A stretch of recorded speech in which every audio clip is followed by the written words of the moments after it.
Allah panggil kita suruh ada di alam dunia. Apa itu alam dunia? Wa ma khalaqtul jinna wal insa illa liya'budun. Anda ini ibadah di dunia. Ibadah kata Allah. Maka sikap manusia ada tiga. Ada tiga sikap manusia. Masuk kuburan, yang model nomor 3 hidupnya selagu-lagunya udah sengsara, dikuburnya sengsara. Kenapa? Emang yang dia pungut sampah ama rumput ama busuk-busuk. Dia baru paham bahwa Allah tuh nyuruh ibadah bukan untuk Allah, untuk kepentingan kita juga. Nabi nyuruh kita ngaji, kita belajar bukan buat Allah, buat kepentingan kita, biar kita bisa nyortir, milih-milih yang bagus, begitu. Karena ngadepin akhirat panjang. Dunia mau bentar, andai orang hidup paling 100 tahun. Itu juga 20 tahun di tempat tidur dah batuk-batuk. Akhirat mau nggak ada batas. Suruh nyari bekal. Dan ini tempatnya berbekal, nih dunia. Ad-dunya mazra'atul akhirah. Kata Nabi kita Muhammad sallallahu alaihi wasallam, dunia ini tempat bercocok tanam. Panennya di akhirat. Bangkitan dari kubur, hikmahnya akan dibalas dari apa yang ditanam. Kalau kita di dunia ini kagak ibadah, pengen masuk surga, ada nggak kayak begitu? Teman kita makan nih 2 piring, kita yang kenyang, ada nggak? Jadi yang kenyang siapa? Yang kenyang, yang makan. Lah, temannya yang ibadah, engkongnya yang ibadah, babanya yang ibadah, kitanya kagak. Baba gua sama kiai begitu, udah gua sama bengalaya tenang, ada baba lah, kagak bisa. Yang makan siapa? Yang kenyang loh, mana nemu? Enggak bisa. Maka kita punya kesempatan yang sama, berlomba-lomba ibadah. Untuk apa? Untuk ba'as, kebangkitan dari kubur. Kita kudu ibadah, jangan gak ibadah. Kita nggak bisa kalau nggak ibadah. Mau babak kita kiai kayak, kalau kita kagak ibadah, kagak bisa masuk surga. Kecuali kalau sampai teman kita makan 3 piring, yang kenyang kita. Assalamualaikum warahmatullahi wabarakatuh. Bismillahirrahmanirrahim. Alhamdulillahi rabbil alamin. Wassalatu wassalamu ala sayyidina Muhammadin wa ala alihi wa sahbihi ajma'in. Allahumma inna nastahdika li arsyadi amrina wa zidna ilman yanfa'una. Halaman 56 baris 4. Wal ba'si, dan wajib mengimani kepada hari kemudian dan sesuatu yang terliput atas hari kemudian daripada kebangkitan dari kubur, wal hasyri dan dikumpulkan di padang mahsyar, wa ahwalil mauqif dan huru-hara daripada alam mauqif. Wallahu a'lam bishawab. Segini, saudara-saudara sekalian, di antara rukun iman yang wajib kita imani adalah beriman kepada barang yang gaib, yang tidak nampak di mata kita, di antaranya hari kemudian.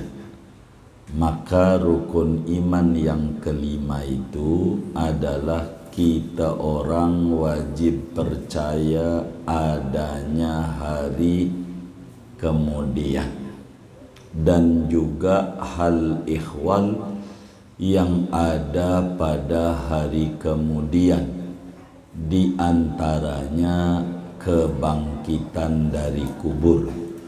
Dan malam hari ini kita akan mengkaji tentang ba'ats, yakni kebangkitan dari kubur.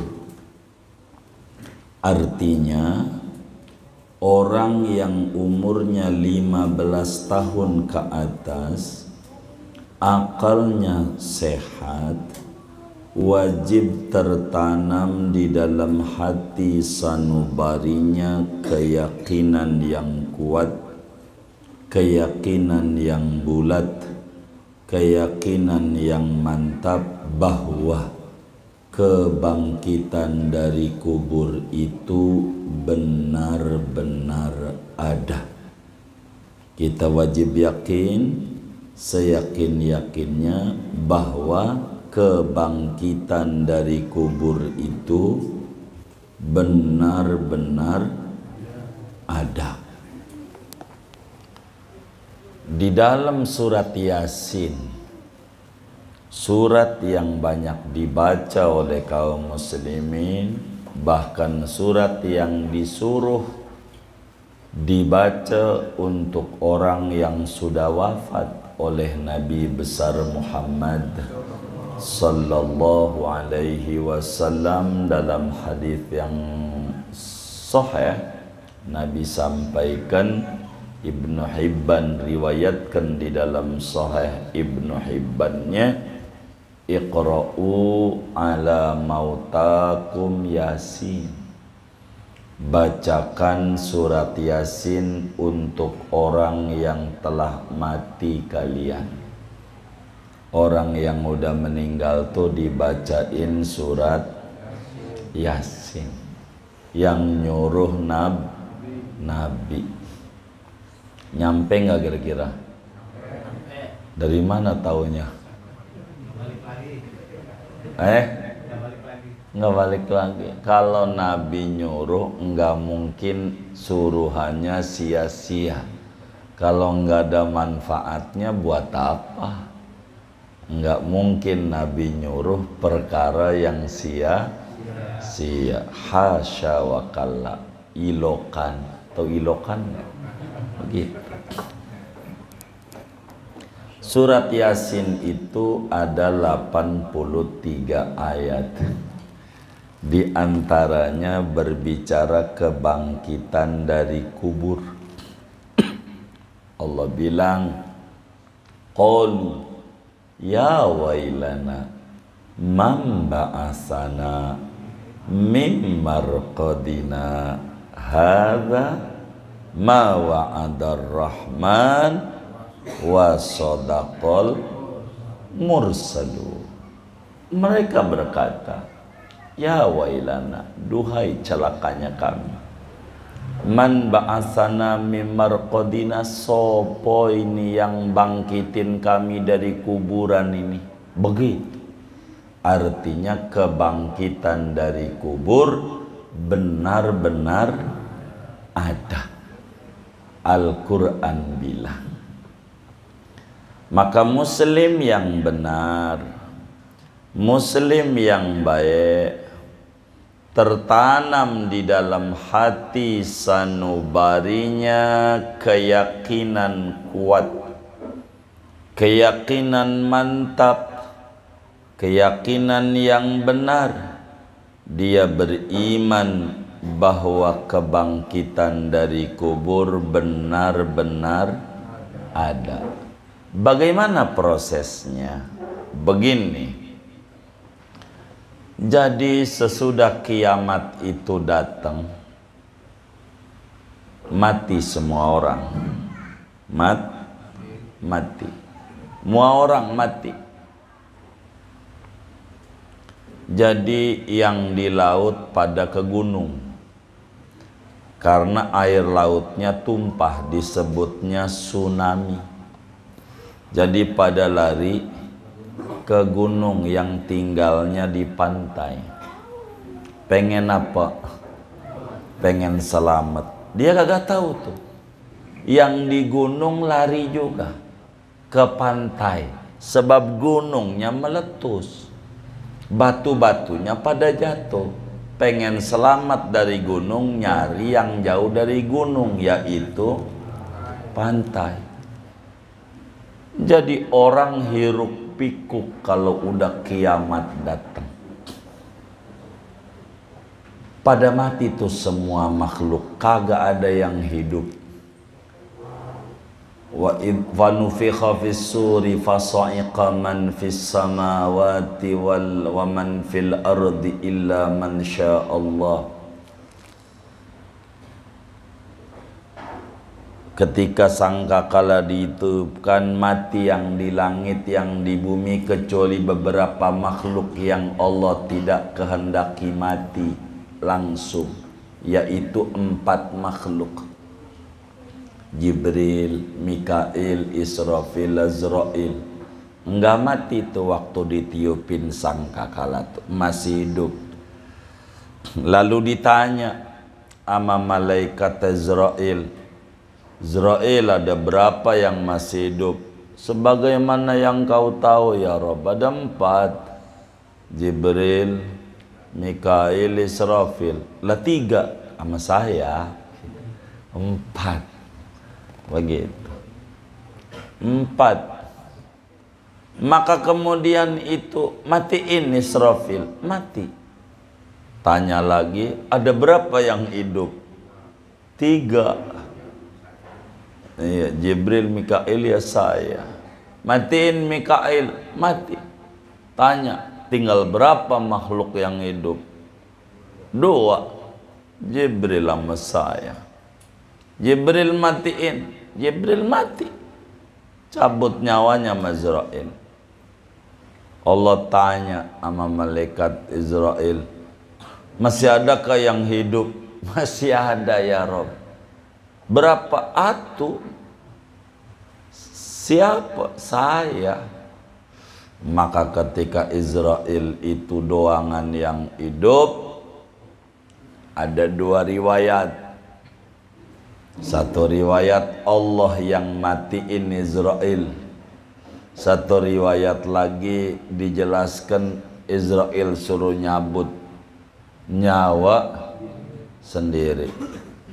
Kalau riwayat ini kata Allah sama Israel, karena nyabut nyawa lu suka-suka lu dah. Lu mau betot kek, lu mau pelan kek, begitu. Lah dokter nyuntik dirinya, dokter nih kira-kira kenceng apa pelan-pelan? Pelan. Begitu. Israel tuh nyabut nyawa sendiri pelan, menjerit. Kata Israel, ya Allah, pelan aja kayak begini, sakitnya nyawa dicabut. Coba dulu waktu nyabutin orang kebun kopi tuh, kalau saya tahu lebih pelan lagi, tapi udah kadongan, udah pada mati semuanya. Tinggal dia doang. Mati semua makhluk. Tulan disebut 40 tahun gak ada kehidupan, nggak ada yang hidup. Allah tanya itu di jagat raya, limanil mulkul yaum, siapa punya ini kerajaan, begitu dalam Al-Quran. Limanil mulkul yaum, hari ini siapa ini yang megang kendali ini? Ainal jabbarun, mana itu yang ngaku jadi raja diktator selagu-lagunya, membuat selagu-lagunya begitu, mana itu? Itu nggak ada yang jawab.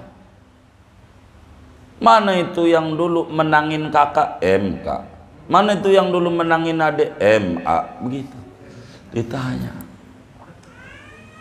ya, menangin adik kan singkatnya MA ya, begitu.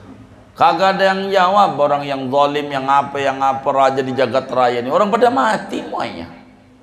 Allah jawab sendiri, lillahil wahidil qahar. Emang jagat raya ini milik Allah, seperti di surat Al-Fatihah, maliki yaumiddin. Setelah 40 tahun, ini ngomongin kebangkitan, Allah subhanahu wa ta'ala turunkan hujan sperma. Hujan kayak air mani, kental gitu air hujannya.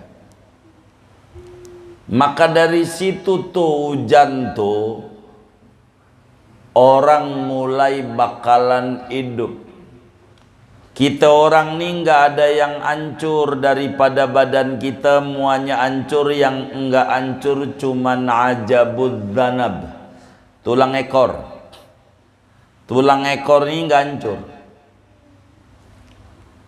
Dalam surat Yasin, qala man yuhyil idhama wa hiya ramim. Terusnya ini apa Yasin nomor ini? Qul yuhyiha alladhi ansha'aha awwala marrah. Mereka bilang, siapa yang ngidupin tulang yang udah hancur ini? Emang bakal hidup lagi, badan udah pada hancur semuanya. Kata Allah sama Nabi Muhammad, jawab ya Rasulullah, yang hidupin lagi yang bikin awalnya. Itu mau gampang hidupin lagi, yang mau kecil. Dulu bikin muka orang, ini si Mamat mukanya kayak begini, kan gak ada contohnya, bener nggak? Nggak ada filmnya nggak ada. Ini Ucok mukanya kayak begini, Eman mukanya kayak begini, kulitnya begini. Dulu kagak ada modelnya, bisa. Apalagi udah ada fotokopiannya, udah ada filmnya. Gampang nggak?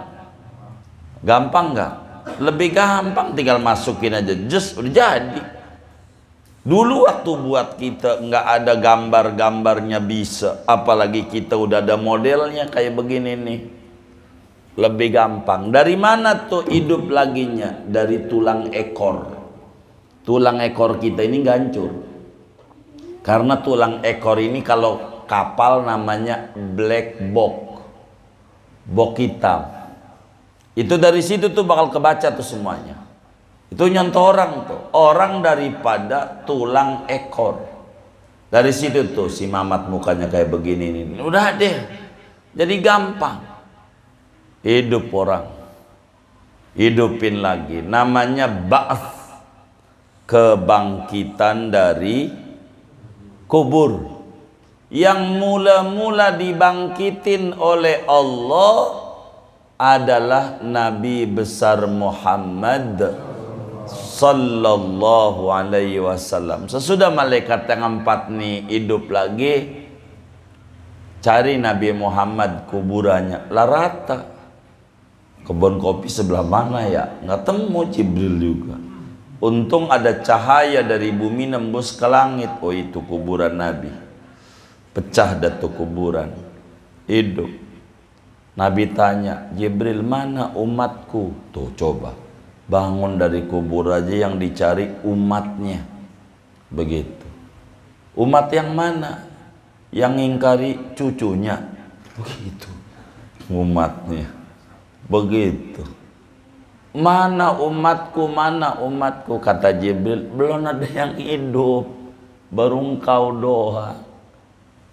Nah, kita bakal kayak begini lagi. Balik lagi. Apanya yang dibalikin? Semua anggota tubuh kita, kecuali yang dipotong-potong. Rambut itu nggak balik lagi. Rambut tuh, karena dipotong dia. Begitu. Ini berapa kali cukur dari kecil sampai ini hari. Kalau dibalikin lagi, ya Allah, sama gondoruo masih cantikan gondoruo. Rambutnya udah berapa meter, bener nggak? Balik laginya kayak gini lagi. Kayak di mana saat dia mati. Rambutnya sepanjang apa? Segitu. Enggak dibalikin seluruhnya, yang dari mulai orok tuh dibalikin. Kagak. Kalau itu dibalikin, waduh panjangnya ke seberapa. Kuku juga begitu. Yang udah dipotong-potong nggak balik. Artinya waktu dia mati kukunya panjang seberapa? Segitu.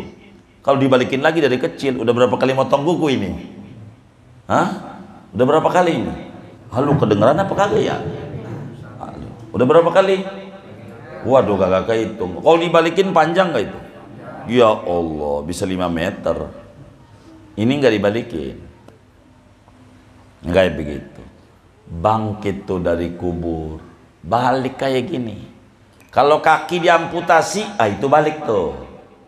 Kakinya ditaruh di kebun kopi. Kalau disuruh amputasi, katanya kena gula. Pantes saban hari sering ke dapur. Mau ngapain? Ngecek gula. Dia kakinya dipotong. Matinya di Jawa. Ini gimana kaki ini? Yang udah dipotong nih, amputasi ini, diapain? Enggak diapa-apain kaki yang udah dipotong tuh. Orangnya masih hidup. Akan dipotong, bungkus tuh dikafanin gitu. Bungkus, kubur, udah itu dong. Kalau orang diamputasi itu, bungkus, kubur, kafanin, kubur. Ini doang nih tugas agamanya. Ditahlilin kagak. Jangan, orangnya masih hidup. Bisa tambah stres, bener nggak? Ya Allah, orang kaki doang. Kubur. Di mana? Mau depan rumahnya boleh, nggak mesti di kuburan, nggak. Di rumahnya boleh, yang penting dikubur. Ini bagaimana orang kakinya ada di ini, kayak orang dimutilasi. Kaki kanannya di kampung sebelah ininya. Itu nggak usah bingung, nanti di akhirat bakal nyatu lagi. Qul yuhyihal-ladzi ansha'aha awwala marrah wa huwa bikulli khalqin alim. Balik lagi kayak gini nih di akhirat. Percis kayak waktu lahir. Balik laginya. Apa itu waktu lahir? Waktu lahir pada bawa baju enggak? Kagak. Kita bangkit dari kubur telanjang. Waktu lahir bawa neckerman, swallow, kagak. Maka bangkit dari kubur juga nyeker. Waktu lahir udah sunat belum? Belum, berarti keluar dari kubur juga belum sunat. Balik. Orang balik lagi. Kita bakal begitu, telanjang, nggak ada pakaian, nggak pakai sandal, kulup. Tuh, nantinya begitu tuh kita. Mau kita ini, mau kita. Bangkit dari kubur. Mau diapain bangkit dari kubur tuh? Mau dimintai pertanggungjawaban hidup. Bangkit dari kubur tuh karena di dunia ini ada orang benar dicela, difitnah. Ada orang kagak bener lolos. Keadilan itu sulit tegak. Maka di akhirat ini mau diadakan pengadilan. Begitu Maka kita bangkit dari kubur telanjang. Siti Aisyah nanya sama Nabi waktu Nabi terangin, terus gimana kalau nggak pakai baju? Kata Nabi, orang pada repot di akhirat nggak mikirin itu, udah stres. Kalau orang stres itu nggak ingat apa aja. Ada kisah nyata di Serang dulu, pernah kali Cujung tanggulnya jebol pinggir kalinya, kena satu kampung. Malam dia nangis-nangis digendong bayinya, nangis lari, aduh anakku, anakku, anakku, selamat, selamat, selamat, sampai ke dataran tinggi. Dia kata anak-anakku, bantal yang dibawa, bantal, bayinya ditinggal, ya udah mati lah sama banjir. Tuh kalau udah panik kayak begitu maksud saya. Di akhirat jadi gak keburu mau ngeliatin, coba gue pengen lihat punya Ocip, kagak bisa di akhirat, kagak ada. Mikirin bagaimana ngadepin Allah Subhanahu wa ta'ala di akhirat. Jadi bangkit dari kubur tuh satu, bener-bener ada. Qalu ya wailana mamba'asana mimmarqadina. Sopo yang bangkitin kami dari kuburan kami ini? Sopo ini? Malaikat jawab, hadza ma wa'ada rahman. Makanya kudu saktah, diem sebentar. Ini loh yang dijanjikan oleh Allah dulu-dulu. Rasul udah bilang, bener Rasul, kiamat itu ada, bangkit dari kubur ada. Orang gak percaya. Jadi kebangkitan dari kubur tuh hikmahnya apa? Hikmahnya mau memanen hasil tanam, memanen hasil tanam. Yang nanamnya berenuk, panennya duren, panennya berenuk. Yang nanamnya duren, panennya duren, tergantung. Makanya agar supaya kita mantap hidup ini, kita kudu paham, kita ibadah nih untuk siapa? Kita ngaji, sholat, zakat untuk siapa? Kudu ngerti. Untuk siapa sih kita disuruh ngaji ini, sholat ini, belajar ini? Kita dijawab oleh Al-Quran, laha makasabat wa alaiha maktasabat.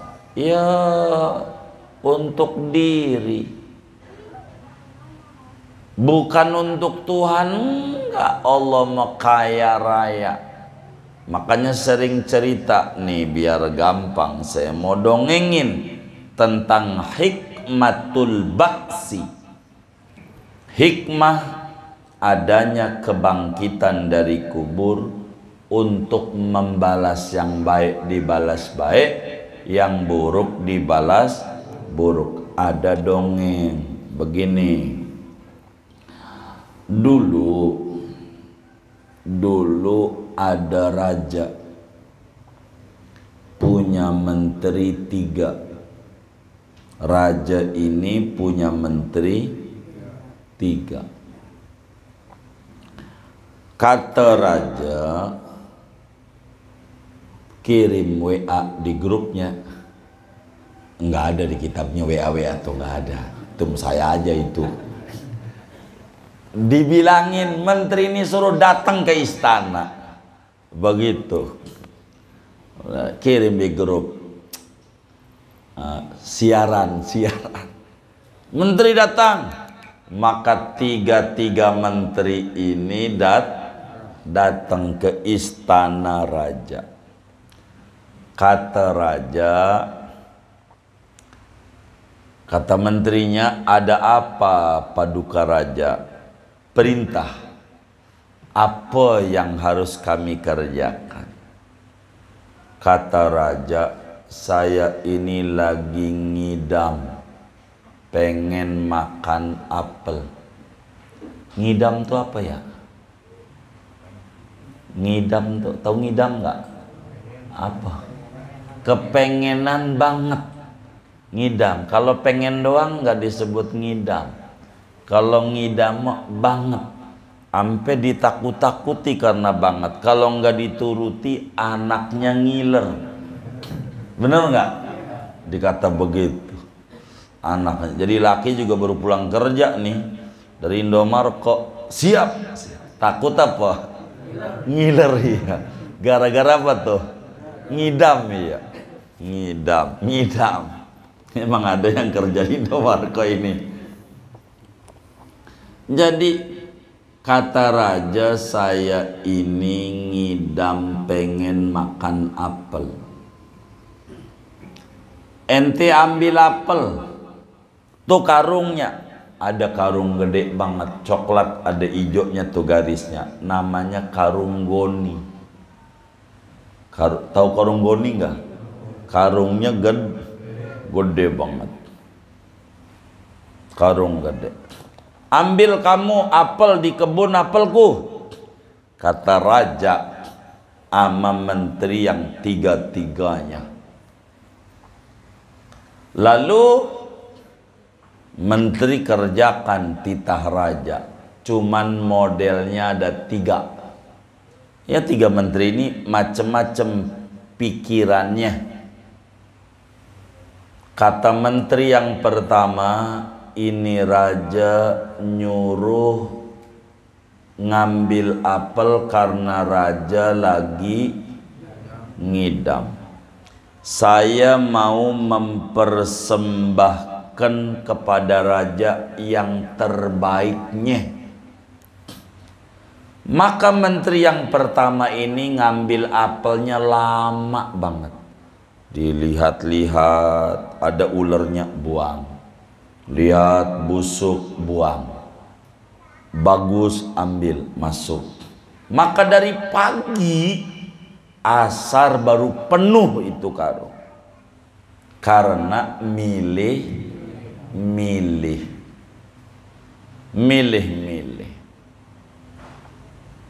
Tuh raja milih menteri pertama. Milih apa? Apel yang terbaik. Menteri yang nomor 2 punya pikiran, raja yang kagak ngidam apel lagi, dimakan semua juga kagak, karung gede kayak begini. Udah yang penting cepat penuh, maka busuk juga masuk, uleran masuk juga. Enggak pakai lama, dohor penuh, atasnya doang yang bagus-bagus. Yang bagus atasnya doang, bawahnya busuk uleran. Kayak parcel mau besanan. Itu bawahnya koran dibucek-bucek. Gimana PRT? Bener nggak? Begitu. Atasnya kasih jeruk 5 doang.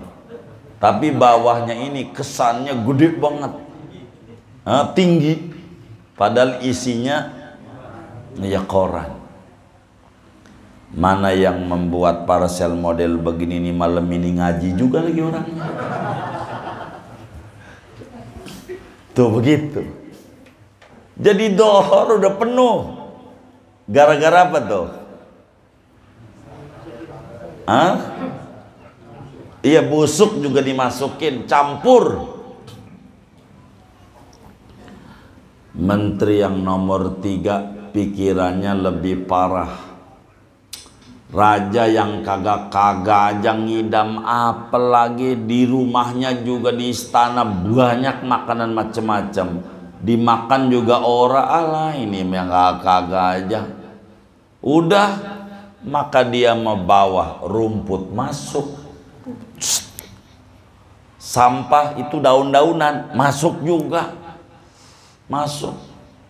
Udah busuk kagak pikirin, udah masuk aja, udah busuk-busuk, ikat. Belum dohor rapi. Menteri yang nomor 3 keren, sejam doang penuh. Sebab isinya apa? Sampah, ya rumput, ya daun busuk, bungkus. Tapi pulang bareng asar, tiga-tiganya penuh. Yang pertama penuh, yang nomor 2 penuh, nomor 3 juga penuh. Cuman beratan yang pertama. Datang ke istana raja. Waktu datang ke istana tanah raja, waktu datang, Tuan Raja, ini sudah selesai, apel sudah kami ambil dari kebun. Itu raja melotot. Kata raja, Algojoku, saya kagak demen sama 3 menteri ini, kagak. Penjarakan. Salahnya apa raja? Udah jangan pakai tanya. Tuh raja tuh, kalau udah ngomong udah kagak mau tahu dia. Pokoknya udah kagak demen, penjarakan. Di penjara bawah tanah. Siap, kata Algojo. Suruh bawa apel yang dia ambil dari kebun saya, bawa masuk ke dalam penjara. Ingat pesan saya, sesudah masuk penjara jangan sampai ada yang ngasih makan, biarin yang dia bawa aja. Begitu kata raja. Siapa yang kasih makan, saya penggal lehernya. Amal gojonya. Maka 3 menteri itu pada akhirnya dipenjara. Dipenjara bawah tanah.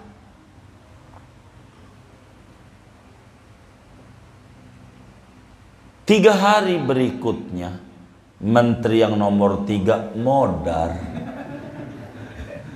Menteri yang nomor 3 mati. Kenapa?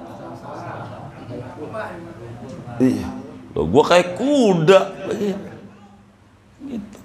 Rumput busuk-busuk. Lah kehabisan perbekalan. Orang busuk semuanya. Susah, bawahnya daun, paling bawahnya sampah rumput. 3 hari mati, wong gak makan-makan. Menteri yang nomor 2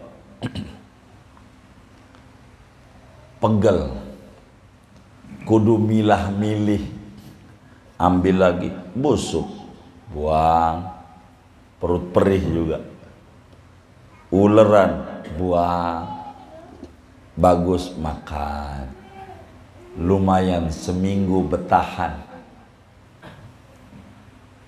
Yang cakep menteri yang pertama, dia nggak puyeng di penjara, tenang.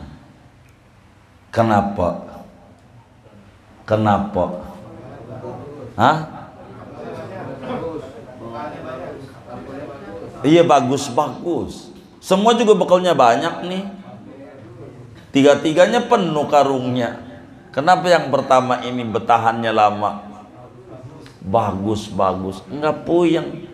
Tinggal ambil doang makan, ambil doang makan.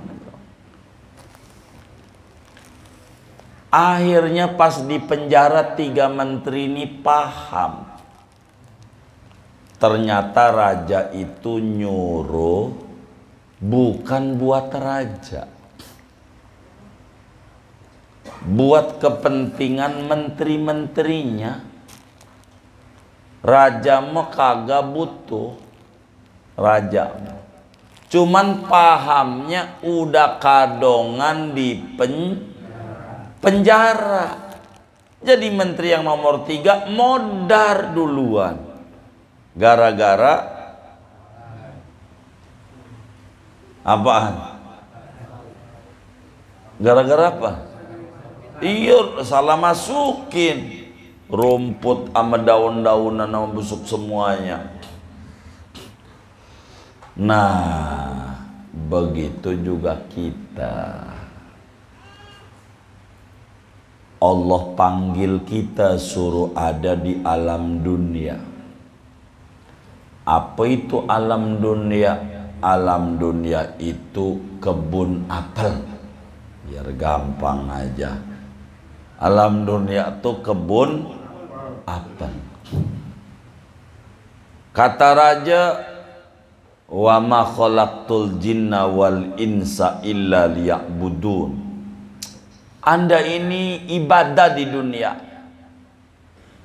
Ibadah, kata Allah. Maka sikap manusia ada tiga.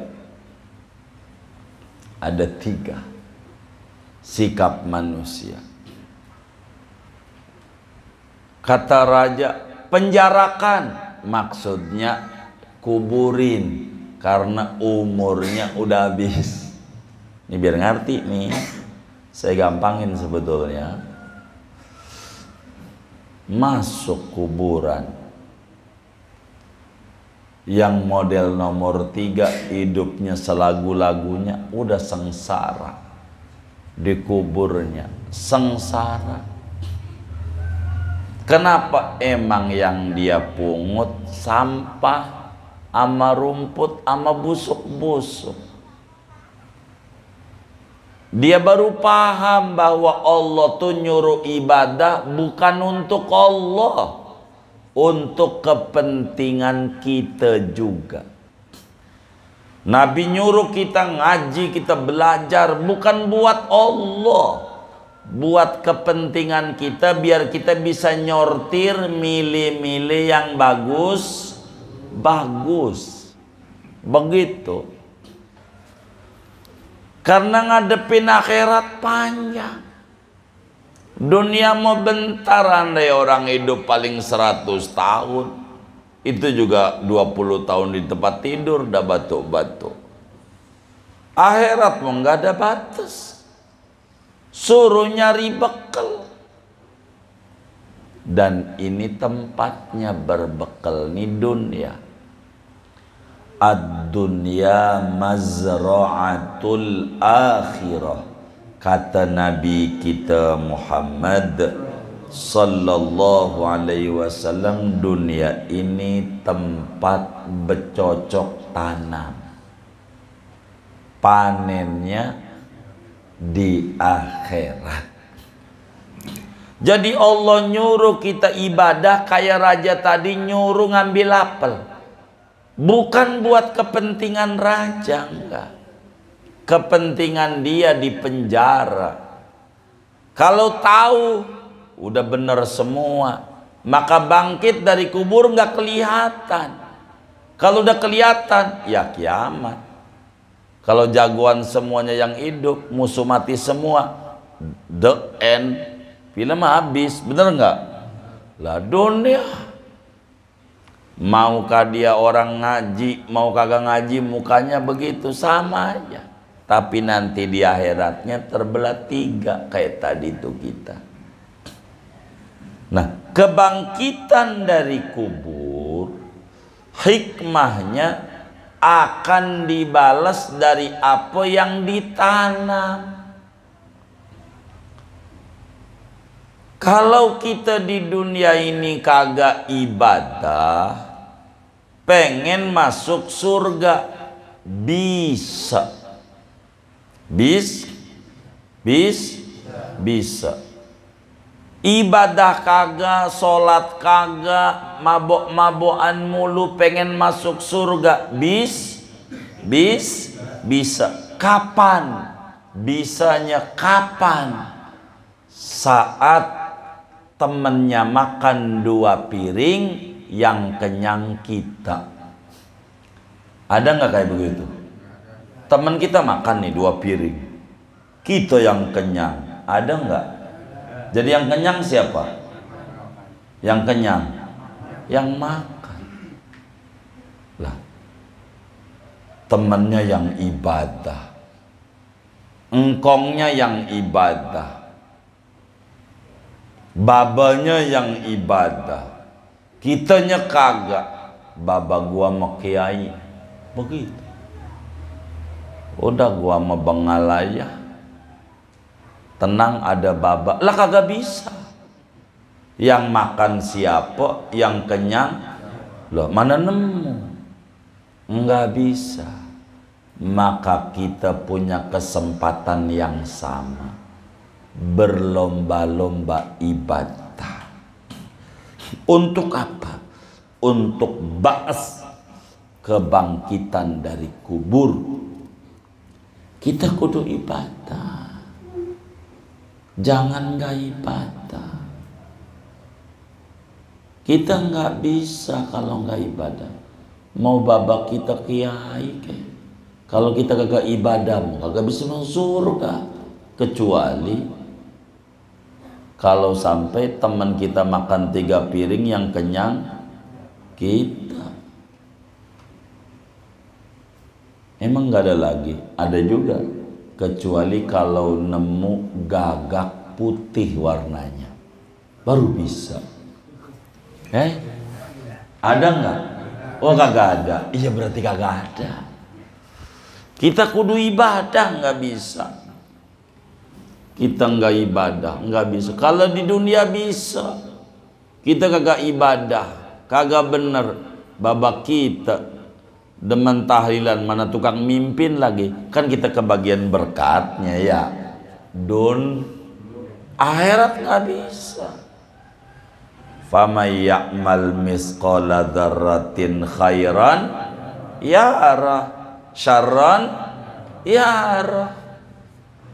Pokoknya tergantung kita.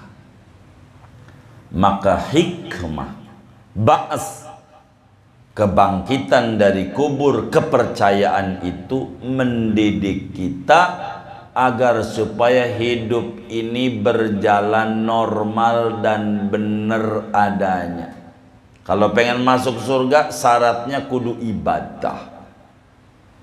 Ibadah nggak bisa, kudu ngaji, kudu mondok, kudu belajar. Maka ngaji dan ibadah itulah kunci untuk menuju surganya Allah Subhanahu wa ta'ala. Tapi berproses. Kubur dulu, selesai itu baru kebangkitan dari kubur. Kalau sekarang orang yang dikubur tuh ngapain? 2 doang. Bisa raudhah min riyadil jannah, bisa hufrah min hufarin niran. Bisa taman surga, bisa penjara neraka. Kubur nih yang sekarang. Orang dikubur tuh nggak sama. Nggak sama. Kagak. Tergantung apa yang dilakukan saat di dunia. Kalau ahli ibadah enak di kuburnya. Enak laksana orang bekerja nabung. Enak nanti pas pensiun karena punya tabungan. Makanya yang aneh teman kita. Kata teman kita, aneh ini pengen banget nabung untuk keadaan darurat. Pengen banget nabung untuk keadaan darurat. Masalahnya saban hari darurat. Begitu kata dia. Jadi apa yang mau ditabung? Kita orang ini ibadah nih namanya nabung. Ngaji namanya nabung biar enak. Nih kalau yang bapaknya udah pada mati gini yang ngaji nih. Dengan kita ngaji nyengir orang tuanya. Meski saudara tidak niat. Tidak niat. Nggak niat gini. Nih gua ngaji nih ganjarannya buat baba manya. Udah ada otomatis klik. Langsung dapet. Kalau ke atas, kalau nyamping encing nggak bisa, kudu nih niat. Kalau babak tanpa niat ama enyak engkong nyai tanpa niat bisa. Sebab wa alaisa lil insani illa masa'a, begitu dalam surat An-Najm. Dan wa annal walad min sa'yil insan, anak itu hasil usahanya dia, maka otomatis dapat. Walaupun gak niat kita ngaji ini ganjarannya buat baba amanya nyengir di kuburannya, senyum, enak dikirimi hidangan. Nih hidangannya, kadang banyak menunya, hidangannya kadang dikit, padahal ngajinya sama. Ketika dikit ditanya, kok dikit banget? Anakmu ngaji nyender tidur.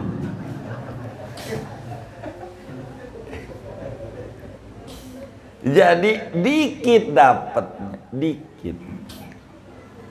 Siapa itu yang nyender geser itu? Nggak usah geser-geser. Begitu, biasa aja. Jadi anakmu ngantuk, ya redup cahayanya. Ngantuk, bener nggak? Kemelek terang, tapi dapat cahayanya, girang.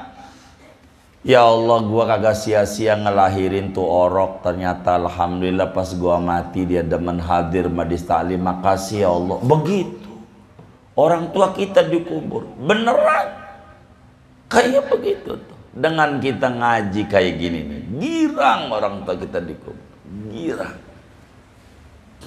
pengen banget. Kenapa? Karena tidak ada ganjaran yang terbesar yang Allah berikan kepada hambanya seperti ganjaran orang ngaji. Nggak ada. Nggak ada. Orang ngaji itu berangkatnya doang, ganjarannya kayak orang haji mabrur baru berangkat. Duduk di majelis dapat ganjaran, baru datang di majelis 3.000 ganjaran ngaji. Kayak nyolatin jenazah 1.000 jenazah, kayak besuk orang sakit 1.000 orang sakit, kayak sholat sunat 1.000 rokaat. 3.000 baru datang doang, belum duduk. Kayak memerdekakan hamba sahaya 1.000. Belum dapat ilmu tuh belum. Wis orang ngaji tuh gede banget. Kalau ganjaran ngaji itu kelihatan, orang rame-rame pengen mondok, pengen ngaji beneran. Kalau kelihatan, cuman enggak kelihatan ganjarannya, maka ngaji mau dikit. Tapi kalau tahlilan nih 3 hari berkatnya udah kelihatan dari rumah tuh. Kayaknya ikan tembang nih, tembang kembung apa ya, ya begitu dah tuh. Ayam dari rumah udah kelihatan datang. Maka lihat kalau tahlilan itu malam ketiga rame nggak? Kalau di kebun kopi malam 7 lebih rame, malam 4 oh iya nggak kelihatan. Bener nggak? Tuh begitu. Jadi ganjaran ngaji itu kalau kelihatan orang berbondong-bondong pengen ngaji. Sampai orang mati itu kalau ditanya, maukah kau hidup lagi ke dunia? Pengen. Mau ngapain? Ngaji. Saking gedenya ganjaran ngaji. Andai kita nggak dapat ilmu, satu, dapat fadilah istirahat dari dosa. Kalau di pengajian nggak ngomongin orang. 2, berkumpul sama teman-teman yang baik. Enak kalau di pengajian. Yang tadinya di rumah puyeng, mumet, di majelis guru nggak datang, masih dapat nilai juga. Ngobrol sama temennya, lu bang dari mana naik motor itu? Gua baru lihat. gua dari kampung sebelah, pantesan begitu. Gimana? Dia dongeng di majelis, guru nggak datang, tentang kehidupannya. Abis dia dengerin, di hatinya ngomong, dah, gua kira yang susah gua doang, parahan dia, betul nggak? Tuh begitu katanya, parahan dia, mendingan gua, alhamdulillah. Begitu. Ada banyak manfaat orang ngaji tuh. Mau kita paham kagak udah ngaji aja. Pokoknya jawabannya yang cerdas. Kalau ditanya sama gurunya, murid-muridku paham tidak? Paham guru. Gua kagak. Paham tidak? Paham guru. Saya kagak. Enggak apa-apa ngaji. Biar mata kita ibadah, telinga kita ibadah. Ngaji tuh enak. Enggak apa-apa, enak. Hatta orang hadir di majlis taklim kagak niat ngaji, kasih ganjaran sama sama yang ngaji. Ini ceritanya. Masjid itu pinggir jalan, hujan maghrib itu, mana kagak bawa jaket, jas hujan tuh, jas hujan apa jaket namanya, jas hujan, kagak bawa. Mau pulang repot, ada pengajian walaupun di pinggir gitu, jider, ngaji nyender, dia nggak apa-apa, main HP aja.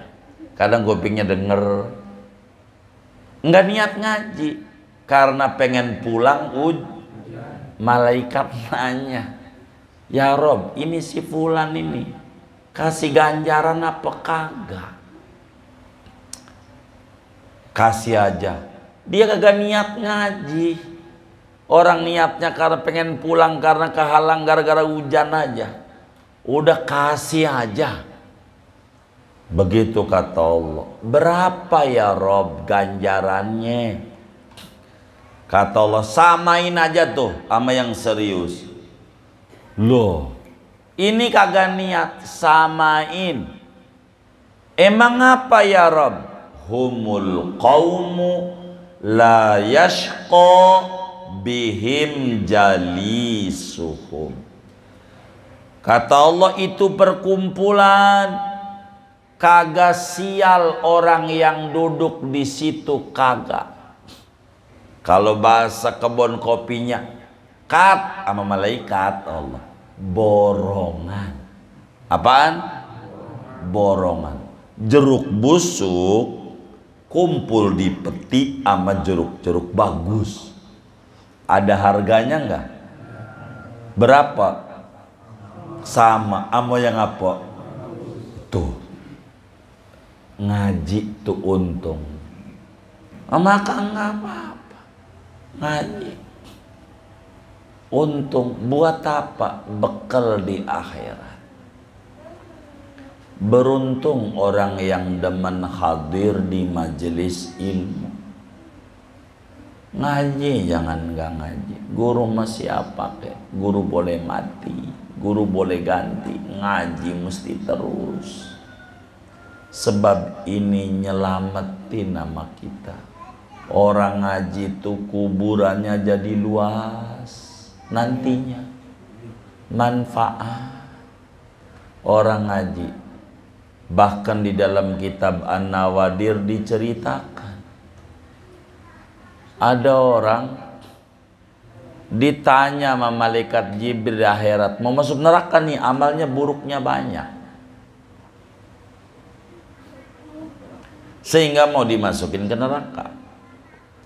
Ditanya maka Jibril, ente ini demen ngaji enggak? Karena di akhirat mah jujur ora demen, ora.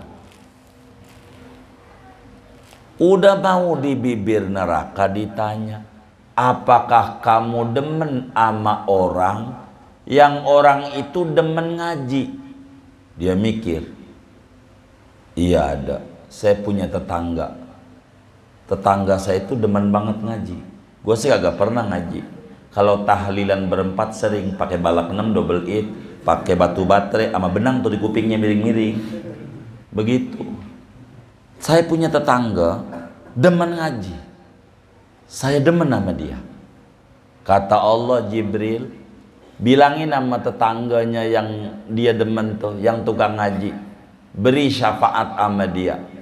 Maka ditolong sama tetangganya yang demen ngaji, masuk surga. Alhamdulillah.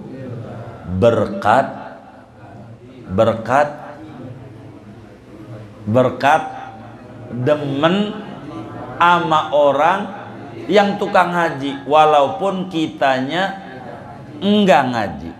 Begitu. Demen doang, nyelamatin. Jadi innal hubba la yarfa'u qadraka ila qadri man tuhibbu. Sesungguhnya demen itu akan meninggikan derajat Anda sejajar dengan yang Anda demenin. Sejajar. Kita nggak demen ngaji, tapi kita demen sama temen yang demen ngaji, nyelamatin. Begitu. Makanya beruntung orang yang tukang bonceng teman yang ngaji itu. Enak. Kita punya motor, dia bonceng. Nah, ketika kita masuk neraka, dia nolongin kita. Kan lu pernah dibonceng sama gua di dunia. Waktu ngaji itu loh, malam Senin. Gitu. Nah, tolongin gua dah dalam surga. Bisa. Begitu, bisa. Kayak begitu. Temannya jawab di akhirat, tapi ya Rob, gue sih emang bonceng sama dia, tapi katanya gara-gara gue gratis, gue suruh nyopir motornya. Begitu. Ya, ini empas. Jadi begitu, saudara. Singkatnya, kebangkitan dari kubur wajib kita imani. Bahwa kita ini nanti dari hidup nih bakalan mati, sesudah mati bakalan hidup lagi, hidup lagi. Nah, hidup lagi itulah disebut bahasa tauhid namanya ba'ats, bangkit dari kubur. Moga-moga Allah selamatkan kita semua. Di dunia selamat, di kubur selamat, di akhirat selamat. Amin ya rabbal alamin. Al-Fatihah.